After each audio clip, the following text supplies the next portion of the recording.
शुरुआत करने जा रहे हैं आज की सबसे बड़ी खबर के साथ। और सबसे बड़ी खबर जिस पर आज पूरे देश की नजर थी वो तो सिर्फ एक्सप्रेसवे है, लेकिन ये एक्सप्रेसवे कैसे यूपी चुनाव और कैसे चीन तक जुड़ा है ये आपको बताएंगे। चुनाव, चीन और एक्सप्रेसवे में तस्वीर देखिए जरा, भव्य तस्वीर जब प्रधानमंत्री नरेंद्र मोदी C-130 हरकुलिस से उतरे और ये कहीं और नहीं, पूर्वांचल एक्सप्रेसवे पर लैंड हुआ, उस हवाई अड्डा पट्टी पर लैंड हुआ। सबसे पहले आपको बताने जा रहा हूं चीन से कैसे इसका ताल्लुक है, ये आपको बताएं। उससे पहले आपको बताते हैं चुनाव में क्या करने वाला ये एक्सप्रेसवे। देखिए जरा, ये एक्सप्रेसवे 9 जिलों से होकर गुजरेगा पूर्वांचल के। कौन कौन से जिले हैं देखिए जरा, जल्दी से आपको दिखाऊं।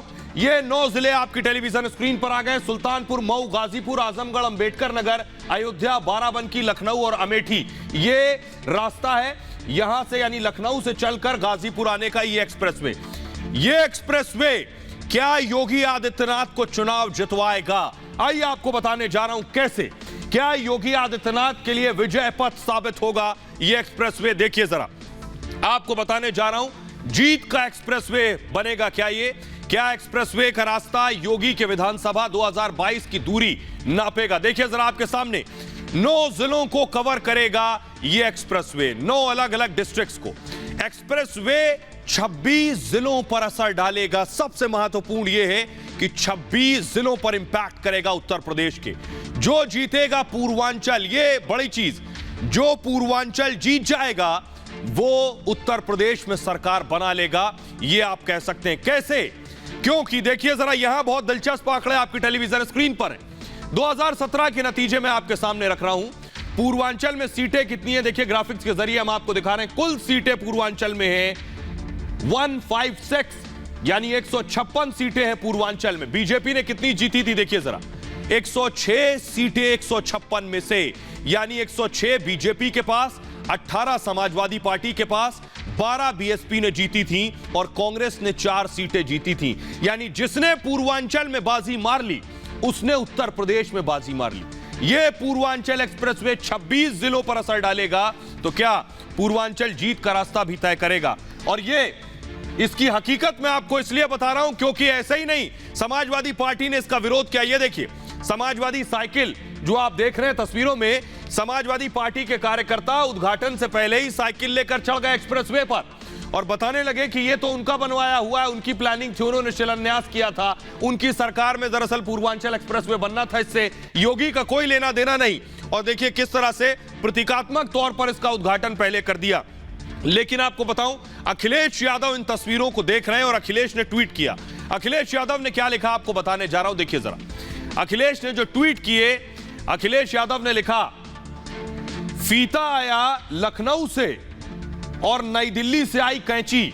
यानी उद्घाटन के लिए फीता लखनऊ से आया और नई दिल्ली से कैंची आई। अखिलेश लिख रहे हैं, सपा के काम का श्रेय लेने को मची है खिचम खिंचाई। आशा है अब तक अकेले में बैठकर अखिलेश यादव हमला कर रहे हैं। लखनऊ वालों ने समाजवादी पूर्वांचल एक्सप्रेसवे की लंबाई का आंकड़ा रट लिया होगा। सपा बहुरंगी पुष्प वर्षा से इसका उद्घाटन करके एक रंगी सोच वालों को जवाब देगी। अखिलेश यादव ने ट्वीट किया था। एक और ट्वीट अखिलेश यादव ने इससे पहले किया था जब उन्हें पता चला कि एक्सप्रेसवे का उद्घाटन प्रधानमंत्री नरेंद्र मोदी करने आ रहे हैं। यह अखिलेश का एक और ट्वीट है, यह मैं आपको दिखा रहा हूं। राम राम जपना, पराया माल अपना।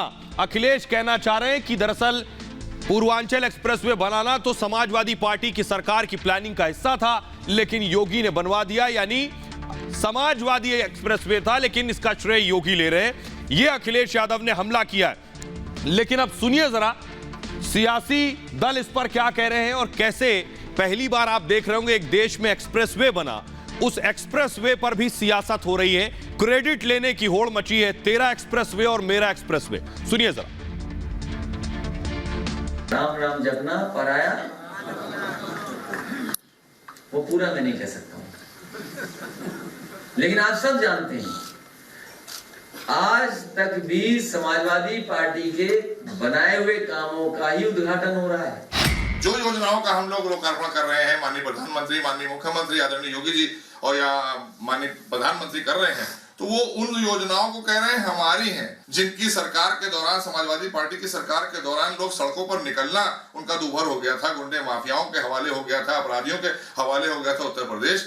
आज एक्सप्रेसवे पर चमचमाती हुई सड़कों पर गर्व से उत्तर प्रदेश वासी निकल रहे हैं। अखिलेश जी जो है वो अब छोटे बच्चे नहीं रह गए हैं, मुख्यमंत्री पूर्व में रहे हैं।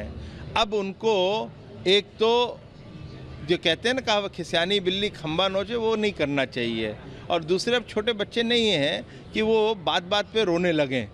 आप भी काम करते तो आज आपका ये हाल नहीं होता। पूरे उत्तर प्रदेश की जनता जानती है कि पूर्वांचल एक्सप्रेसवे समाजवादी की देन है, समाजवादी ने इसका शिलान्यास किया था। लेकिन उत्तर प्रदेश की भारतीय जनता पार्टी की झूठ और जुमले की आदत पड़ गई है, समाजवादी के कामों को अपना काम बताने की आदत पड़ गई है, क्योंकि ये तो कोई काम करते नहीं है, सिर्फ समाजवादी पार्टी के काम का नाम और नंबर और उद्घाटन करते हैं। उत्तर प्रदेश की सारी धरती है ये उनके परिवार ने बनाई है, और उनकी मेहरबानी से उत्तर प्रदेश के लोग उस धरती पर चल रहे हैं।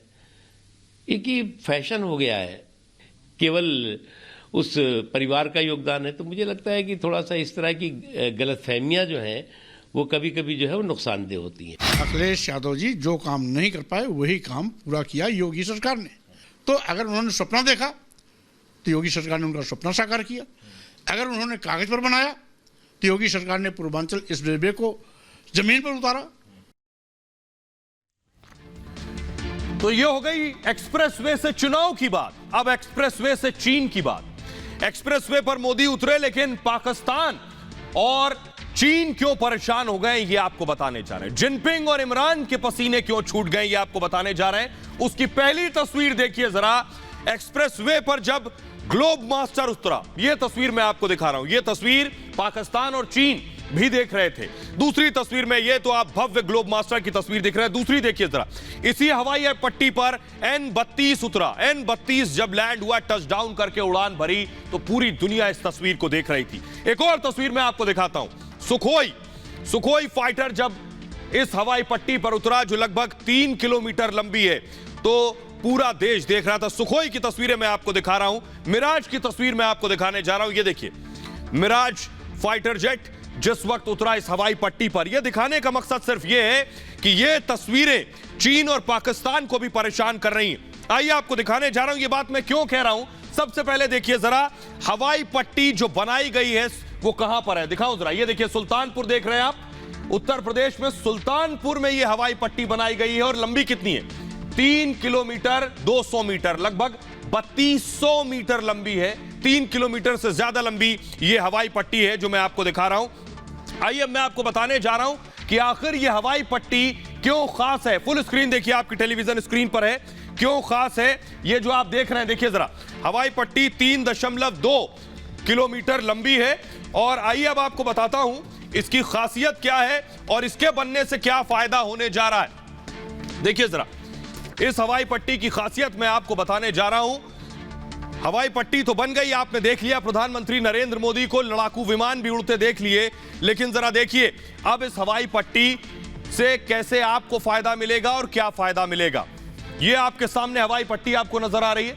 हवाई पट्टी के ऊपर से देखिए कैसे विमान गुजर रहे हैं। पहली बात कि इस हवाई पट्टी से लड़ाकू विमान लैंडिंग करेंगे। जी हां, यहां टच डाउन करके उड़ान भरेंगे। युद्ध के वक्त होगा क्या, युद्ध में दुश्मन दरअसल करते क्या है कि एयरबेस उड़ा देते हैं। जहां पर विमान खड़े होते हैं, सबसे पहले लड़ाई के वक्त टारगेट होता है कि एयरबेस उड़ा दो, जिससे लड़ाकू विमान उड़ान न भरने पाए।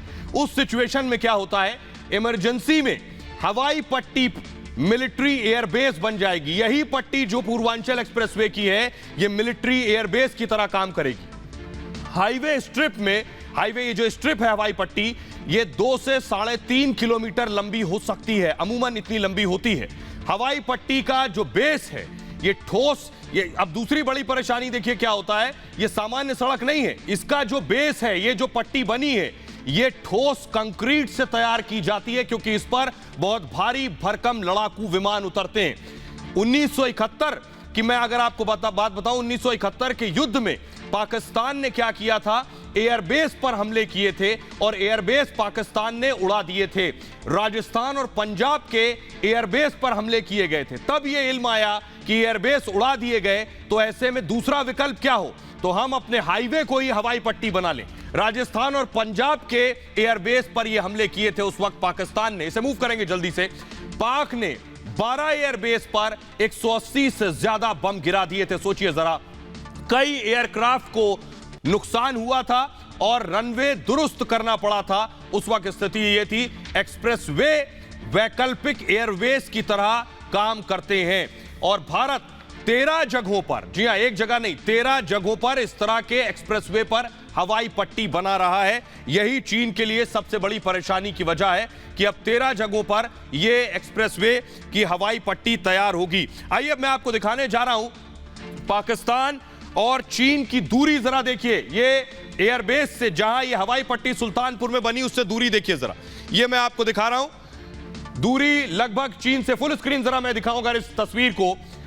चीन से 600 किलोमीटर सुल्तानपुर की लगभग दूरी है और पाकिस्तान से भी 600 किलोमीटर। फिर से देखिए जरा, सुल्तानपुर में जो ये 3.2 किलोमीटर की हवाई पट्टी बनी है, इसकी दूरी आपके जो उत्तरी छोर है यानी पाकिस्तान और चीन दोनों से ही, पूर्वी छोर दोनों से ही 600 किलोमीटर की दूरी है। यह बताता है कि इस हवाई पट्टी से हम कैसे पाकिस्तान को के दांत खट्टे कर सकते हैं। आइए अब आपको दिखाने जा रहा हूं मैं कि कैसे 2015 में इसी हवाई पट्टी पर, यह देखिए जरा तस्वीर एम्बियंस के साथ अगर मैं सुनाऊं, मिराज की इमरजेंसी लैंडिंग ऐसी ही हवाई पट्टी पर करवाई गई थी। यमुना एक्सप्रेसवे पर भी हवाई पट्टी है, वहां ये मिराज की 2015 में इमरजेंसी लैंडिंग करवाई गई थी।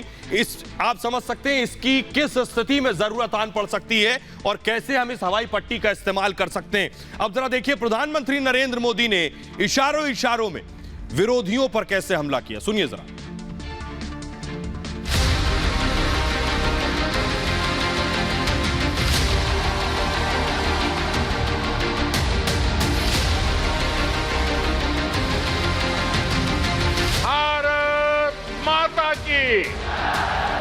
भारत माता की। जौने धरती पर हनुमान जी काल नेमी के वध किए रहे, उस धरती के लोगन के हम पांव लागित है। पूर्वांचल एक्सप्रेसवे हमारी वायुसेना के लिए एक और ताकत बन गया है।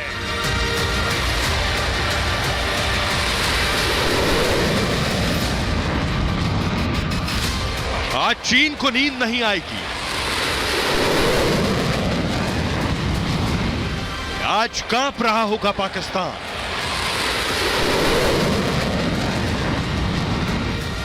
आज इन देशों को हिंदुस्तान की ताकत का एहसास हो गया होगा,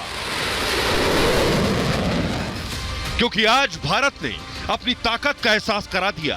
पीएम मोदी ने सुल्तानपुर में आज देश के सबसे बड़े पूर्वांचल एक्सप्रेसवे को देश को सौंप दिया, जहां लड़ाकू विमान लैंड कर सकेंगे, जहां लड़ाकू विमान उड़ान भी भर सकेंगे। 1857 के लड़ाई में यहाँ के लोग अंग्रेजन का छठी का दूध याद देवाय दे रहे। यह धरती के कण कण में स्वतंत्रता संग्राम के खुशबू बा। आज यह पावन धरती का पूर्वांचल एक्सप्रेस वे के सौगात मिलत बा। आप सभी का बहुत बहुत बधाई। लखनऊ से गाजीपुर तक लंबी इस एक्सप्रेसवे पर आज मिराज ने भी लैंडिंग की।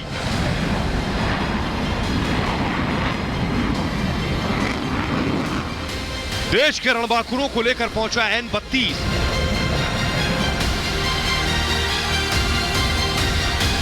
यहां कमांडोज ने अपनी जाबाजी से सबका दिल जीत लिया।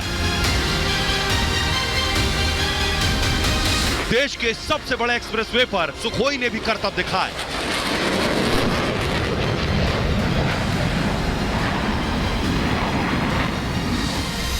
एक्सप्रेसवे नए यूपी के निर्माण का एक्सप्रेसवे है।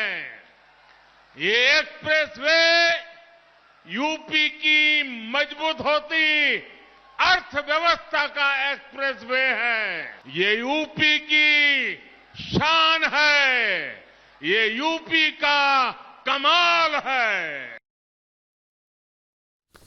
आइए अब आपको बताता हूं कि कैसे इस एक्सप्रेसवे से दुश्मन पर अटैक हो सकता है। देखिए जरा, ये मैं आपको दिखाने जा रहा हूं, बहुत बड़ी जानकारी। दुश्मन को मुंहतोड़ जवाब मिलेगा यहां से। पाकिस्तान चीन की हरकत पर नजर रहेगी। युद्ध और आपात स्थिति में यहां से मदद की जा सकेगी। यहां से चीन की दूरी केवल 600 किलोमीटर है। एलएसी पर चीन की गतिविधियों पर बाकायदा नजर रहेगी। पाकिस्तान की दूरी भी 600 किलोमीटर के आसपास है। जो मैंने पहले आपको दिखाया, बालाकोट जैसी स्ट्राइक करना आसान हो जाएगा। आइए अब आपको मैं दिखाने जा रहा हूं, ये सारी तैयारियां बेवजह नहीं है। चाहे एलएसी पर ब्रह्मोस की तैनाती हो, M777 की तैनाती की तैयारी हो, रफाल का आना हो, S-400 हिंदुस्तान आना हो, या फिर ये एयर स्ट्रिप तैयार की जानी हो। देखिए जरा, मैं आपको दिखाने जा रहा हूं हिंदुस्तान और चीन की ताकत। देखिए आपके सामने है। आज फाइटर जेट्स इस एयर स्ट्रिप पर उतर रहे थे। चीन और भारत की ताकत देखिए। भारत के पास मिराज 2000 लड़ाकू विमान है और चीन के पास J7 जो मिराज 2000 है। बालाकोट एयर स्ट्राइक आपको याद होगी, बालाकोट एयर स्ट्राइक इसी मिराज 2000 से की गई। J7 जो चीन का है, सिंगल इंजन हल्का लड़ाकू विमान है। यह इन दोनों का कंपैरिजन है। MiG-29 भारत की ताकत है, 2 इंजन वाला यह लड़ाकू विमान है। चीन के पास J10 है, सभी मौसम में हमला करने की जो ताकत रखता है। हिंदुस्तान के पास, आपको बताऊं, इसको मूव करेंगे, हिंदुस्तान के पास सुखोई 30 है, अग्रिम पंक्ति यानी आगे अग्रिम पंक्ति का लड़ाकू विमान है, फ्रंट लाइन लड़ाकू विमान है। और चीन के पास J17 है, चौथी पीढ़ी का हल्का सस्ता लड़ाकू विमान। भारत के पास रफाल है, 2 इंजन वाला रफाल बेहद ताकतवर है, दुश्मन के छक्के छुड़ा सकता है किसी भी लड़ाई में। चीन के पास J20 है, रडार को चकमा देने की ताकत रखता है J20। आइए सुनवाते हैं आपको कि यूपी के लोग इस एक्सप्रेसवे के बाद क्या कुछ कह रहे हैं, जरा सुनिए। विकास हो रहा है। विकास हो रहा है जी। कैसे विकास हो रहा है? कैसे सड़कें बन रही हैं, बिजली आ रही है और आर्थिक मदद मिल रही है सरकार की तरफ से। बहुत खुशी है। हाँ। आप लोग को कितनी खुशी है? बहुत खुशी हो रही, बहुत खुशी। जो कि हम लोगों को इतनी खुशी नहीं होनी चाहिए, लेकिन आने वाला 2024 जो होगा वो मोदी जी का दोबारा फिर होगा। आइए खबरों में आगे बढ़ते हैं और अब आपको दिखाने जा रहे हैं सलमान खुर्शीद की एक किताब पिछले दिनों रिलीज हुई थी। उनको भी उम्मीद नहीं थी कि इस किताब के आने के बाद उनका इस तरह से सच से सामना हो जाएगा। पहले आपको तस्वीर दिखाते हैं। सलमान खुर्शीद ने जब किताब रिलीज की, उसमें खुद पी चिदम्बरम और दिग्विजय सिंह बैठे थे। किताब का नाम तो अयोध्या था और इसमें उन्होंने हिंदुत्व की तुलना बोको हरम और आईसिस से की। उसके बाद कल की तस्वीर में आपको दिखा रहा हूं, इस तुलना के बाद सलमान खुर्शीद के नैनीताल घर में आगजनी हुई, तोड़फोड़ हुई। ये तस्वीरें मैं आपको दिखा रहा हूं सलमान खुर्शीद के नैनीताल घर की। लेकिन सलमान खुर्शीद के इस घर की तस्वीर के बाद यहां तक तो यह कहा जा सकता है जिसने भी ये काम किया बिल्कुल ये गलत था। हिंसा किसी भी मायने में किसी चीज का जवाब नहीं हो सकती। लेकिन सलमान खुर्शीद का आज सच से सामना हो गया। सलमान खुर्शीद को दरअसल आज एक पुराने कांग्रेसी कार्यकर्ता ने फोन लगाया। फोन लगाकर 10 मिनट तक हिंदुत्व पर सलमान खुर्शीद को ऐसे ऐसे सवाल किए, ऐसा ऐसा ज्ञान दिया कि सलमान खुर्शीद लाजवाब हो गए, उनकी बोलती बंद हो गई। सुनिए जरा पूरी बातचीत। हेलो। हाँ विष्णु जी। हाँ नमस्कार खुर्शीद साहब। नमस्कार, कैसे हैं आप? बस अच्छा है, आपकी किताबों के चर्चे बहुत हुए रहे आज। अरे भैया तो पहले तो मैं आपको बधाई दे दूं। अरे वो आपने देखी कि नहीं देखी किताब? किताब नहीं देखी, अभी तो मैं बिहार छठ मनाने आया हुआ हूँ। अच्छा, आप छठ में? लेकिन बस वो मन में एक सवाल उपजा केवल, तो मैंने कहा कि वो भी आपसे पूछ लूं कि दुनिया में 57 मुस्लिम मुल्क देश हैं, कहीं सेकुलरिज्म है तो बता दीजिए, नंबर 1। नंबर 2 सवाल कि अगर ये हिंदुत्व, चाहे किसी भी प्रकार का हिंदुत्व जो चल रहा है, अगर आतंकवादी उग्रवादी होता बोको हरम वगैरह टाइप का तो यहाँ पे क्या स्थिति होती है आप बताइए। जैसे अफगानिस्तान, पाकिस्तान, बांग्लादेश सब जगह ले लीजिए, बहुत बुरी स्थिति होती है। अच्छा, और 1947 में भारत आजाद हुआ, उसके बाद से अब तक कोई एक दंगे का नाम बता दीजिए कि जो शुरुआत हिंदू वर्ग की तरफ से हुआ। अच्छा, एक इसका जवाब दे दें, ये बहुत अच्छे सवाल हैं आपके बहुत अच्छे सवाल हैं। मैंने तो नहीं कहा आपने तुलना की है सर। सुनो, नहीं तुलना की, हिंदुत्व बात सुनो, हिंदुत्व की है, हिंदू की नहीं की है। किताब पढ़ लीजिए। हाँ, हिंदुत्व वो देखिए, वो बात एक ही होता है।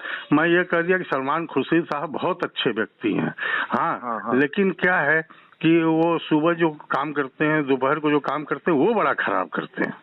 तो आलोचना आप ही की हो गई। मेरा ये कहना था सर, मेरा ये हिंदू धर्म की तो आलोचना नहीं। मैंने छोटा सा गया, अरे चलिए वैसा भी अगर वर्ग उपज गया होता बोको हरम टाइप का या तालिबान टाइप का, तो आज यहाँ क्या। अच्छा, एक बात और, बांग्लादेश में मंदिर गिराए गए, बांग्लादेश में अभी मंदिर गिराए गए। नहीं सर, अब एक सवाल सुनिए, मंदिर गिराए गए, यहाँ कोई ऐसा हुआ? आप इससे बात नहीं सुनेंगे क्योंकि आप नहीं सुनते हैं। हाँ, चलिए सुनाइए। अगर सुनिए, बांग्लादेश में ऐसा होता है तो बुरा होता है। हम उसकी हम उसकी खुलकर सबके सामने उसको बुरा कहेंगे। नहीं, उनको हराम वहाँ से मेरा दूसरा सवाल उठता है। फ्रांस में कार्टून बनता है, दंगा बम्बई में होता है। बात सुनिए, आप कुछ नहीं जानते हैं, इससे सर हम अज्ञानी है, तभी तो आपको नेता बना रखा है। भाई भारत में ऐसा हुआ कि कई मुस्लिम देशों में कई बार मंदिर गिराए गए। हाँ, जब बना कुछ होता है यहाँ पे तो बाहर गिरा दिए जाते हैं, लेकिन यहाँ कभी ऐसा हुआ नहीं। फ्रांस में कार्टून बना, मुंबई के आजाद मैदान में मूर्तियां तोड़ दी गई, लाखों की संख्या में उत्पाद हिंदुस्तान में मचाया। आप तो हिम्मत नहीं कर रहे हैं बुरा कहने की। मैं तो कह रहा हूँ कि ये बुरा हुआ। मैं तो हिम्मत कर रहा हूँ कि हम ऐसा है कि हमारी सोच ऐसी है कि आज भारत में ईसाई धर्म हो, मुसलमान धर्म हो, हर किसी को मिला आसरा, और जो रहते हैं। और मुझे आप 47 से आज तक का एक दंगा बता दीजिए कि हिंदू पक्ष ने शुरू किया हो, मैं आपका गुलाम बन जाऊंगा खुर्शीद साहब। वो आप गलत नहीं, आप एक दंगे का नाम बता दीजिए, एक दंगे का नाम बता दीजिए। बनारस में 4 दंगे हुए मेरे जीवन काल में। 50 रिपोर्ट्स हैं, वो आप पढ़ लीजिएगा, लेकिन इसमें बहस नहीं हो सकती। 50 बिल्कुल हो सकती है। तो आप मुझे वो 50 रिपोर्ट भेज दीजिए, जैसे आजकल फैशन हो गया है। बात सुनिए, मेरा काम लाइब्रेरी बनना नहीं है। अगर यहाँ पे बोको हरम और तालिबानी प्रवृत्ति होती हिंदुओं में, तो अफगानिस्तान की तरह आप भी हवा से लटके होते, जहाजों में भागते हुए। अरे हम हवा से लटके होते या आप लटके होते, वो तो आगे बताएगा ना। और आप जैसे ही वक्ता लेखक कांग्रेस की दुर्दशा के जिम्मेदार हैं, ये जान लीजिए। बिल्कुल वो कांग्रेस को ध्यान देने दीजिए ना। आप क्यों दे रहे हैं? क्यों नहीं देंगे भाई? कभी हमारे हम भी तो कांग्रेसी ही हुआ करते थे।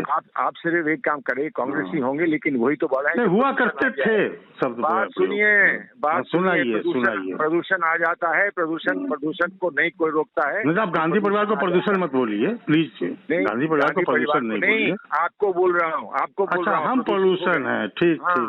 राजस्थान में 18 साल की दलित लड़की से 19 लोगों ने बलात्कार किया। एक जवान से आप शब्द निकला क्या? इस बारे में थोड़ा तमीज से रहिएगा, इस बारे में बहुत तमीज से रहिएगा, तमीज से बात कीजिएगा। नेता है तो सिर पर चढ़िए मत। सवाल, राजस्थान में 19 लोगों ने बलात्कार किया 18 दिन तक। आपका एक बयान नहीं, आपने मथुरा का नाम कैसे ले दिया? तो मैं आपसे राजस्थान का अलवर का पूछता हूँ। अलवर में 18 दिन तक बलात्कार किया, उसका एक बयान आप दिखाइए, राहुल जी का दिखाइए। अरे बेवकूफी की बात कर रहे हो। तो सलमान खुर्शीद को भी इल्म नहीं था कि कुछ इस तरह से उनका सच से सामना हो जाएगा।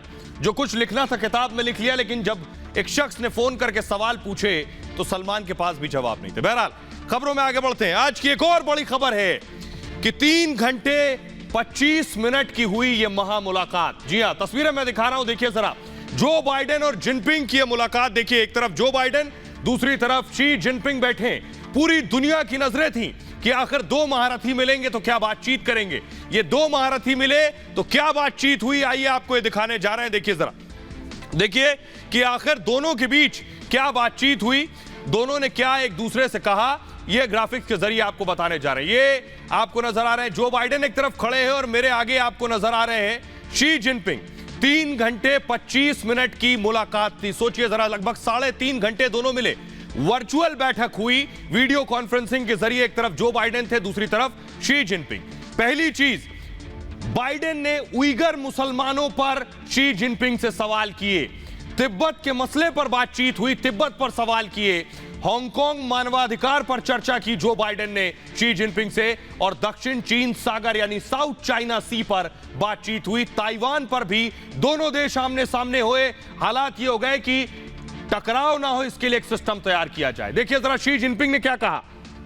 शी जिनपिंग ने कहा, आपको देखकर अच्छा लगा। जो बाइडेन से कहा, आपको देखकर अच्छा लगा, पहली बार हम वर्चुअली मिल रहे हैं। शी जिनपिंग ने कहा, यह आम मुलाकात जैसा नहीं है। उन्होंने आगे कहा, पुराने दोस्त को देखकर खुश हूं। शी जिनपिंग के शब्द थे। जवाब में जो बाइडेन ने कहा, औपचारिकता से शुरुआत हो, यानी जो बाइडेन का बिल्कुल उल्टा जवाब था कि फॉर्मली बात कीजिए। कभी इतने औपचारिक हम रहे नहीं। और जो बाइडेन ने कहा, हम कहां असहमत हैं, वो आगे कह रहे हैं उसे लेकर स्पष्ट होना होगा कि हमारी असहमतियां क्या हैं। नियम से ही चलना होगा। जो बाइडेन ने कहा जिनपिंग को, प्रतिस्पर्धा यानी कंपटीशन टकराव में ना बदल जाए। जो हमारी प्रतिस्पर्धा है ये टकराव की स्थिति में ना पहुंच जाए। टकराव से बचने का सिस्टम बनाना होगा। जो बाइडेन ने यह कहा। इस पर शी जिनपिंग ने कहा, रिश्ते सकारात्मक दिशा में जाएं, यानी जो रिश्ते हैं ये पॉजिटिव वे में जाएं। दोनों एक दूसरे का सम्मान करें, यानी चीन और अमेरिका एक दूसरे का सम्मान करें। घरेलू बाहरी कामकाज ठीक से चले। कई चुनौतियों का सामना हम भी कर रहे हैं, ये शी जिनपिंग ने कहे। आइए अब आपने सुने कि दोनों ने क्या कहा। मैंने आपको बताया ये बड़ी मुलाकात थी। बहरहाल ये भारत की बात है। मैं आज इतना ही। अपना बहुत ख्याल रखिए। एक छोटे से ब्रेक के लिए रुक रहे हैं, लौट रहे हैं कुछ और बड़ी खबरों के साथ।